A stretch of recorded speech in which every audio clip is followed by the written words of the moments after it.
தேவனுடைய அன்பு மாறாதது. The love of God never changes. மனிதருடைய அன்பு கண்டிப்பாக மாறும். Man's love will surely change. ஏன்னா நம்ம மாறுற ஆளுங்க தான். எல்லாம் என்ன பார்க்குறீங்களா? இது ரொம்ப முக்கியமான ஒரு காரியம் நான் சொல்றேன். இன்னைக்கு அன்பை தேடி நிறைய பேர் தற்கொலையை நோக்கி போறாங்க.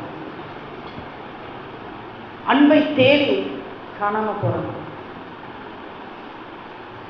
Today people in search of love, they commit suicide because they don't find it.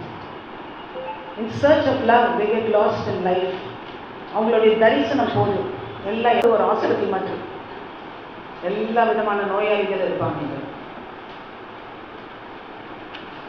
Different people with different sicknesses, weaknesses in the church. நமக்கு தேவையான அந்த மருந்து நம்ம தான் பார்த்துக்கணும்.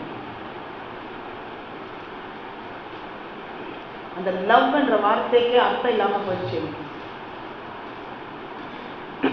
அது இங்கிலீஷ் லவ் சொல்லுவோம். தமிழ்லையாவது லவ்வுக்கு நிறைய வார்த்தைகள், காதல், நேசம், பாசம், அன்பு, அந்த மாதிரி நிறைய இருக்கு. இங்கிலீஷில் ஒரே ஒரு லவ்ன்றதுனால எந்த லவ்னு தெரியாமல் குழம்பி இருக்கிறோம். In English language, we have only one word to express the word love. I love my dog, I love my wife, I love my car, I love everything. So we don't know what is love. But in Hebrew, in Greek, in even Tamil, we have different words. அதனால் எந்த அன்புன்னு சொல்லி நம்ம குழம்பி இருக்கணும். But நான் சொல்கிறேன், கர்த்தர் நல்லவர். அந்த பாடலை பாடும்பொழுது நான் யோசித்தேன், அது எழுதுனேன். அந்த தம்பி எவ்வளோ அழகாக ஆண்டவருடைய அன்பை ருசித்து பார்த்ததுனால தான் நான் ஒரு பாட்டை அப்படி எழுதுறேன். ஆனால் நம்ம பார்த்து பிகினிங்கில் நான் கேள்விப்பட்டேன், ஃபாதர் பர்க்மன்ஸ் ஒரு சிடி ரிலீஸ் பண்ணும் பொழுது, ரிலீஸ் பண்ணுறதுக்கு முன்பாக 3 மாதமாக உபாசிடத்தில் இருப்பேன். ஒவ்வொரு நாள் ஜாப் பண்ணுறேன். அந்த இடத்துல பார்த்தீங்கன்னா ஒரு வாட்டர் டேங்க் மேலே ஒரு நல்ல இப்படி காப்பீடெல்லாம் போட்டு ஒரு ப்ரேயர் பிளேஸ் போட்டுருக்கிறது. நம்ம வாட்டர் டேங்க் மேலெலாம் என்ன இருக்கும்? பாசி தான் பிடிச்சிருக்கும். அது படி மேலே ஏறி, அந்த இரும்பு படி நம்ம வச்சிருக்கிற மாதிரி ஏறி மேலே போய் அதிகாலையில் வயசானவங்க எந்த டாக்டரோ நீ காலையில் இருந்து கதை மயக்க வரும்னு சொல்லி அவர் கேட்கல, எதுவுமே கேட்கல. ஏன்னா அவருக்கு தெரியும், காலையில் இருந்து என் தேவனை தேடும் பொழுது மயக்க வராது, என்ன வரும்? புது தெம்பு,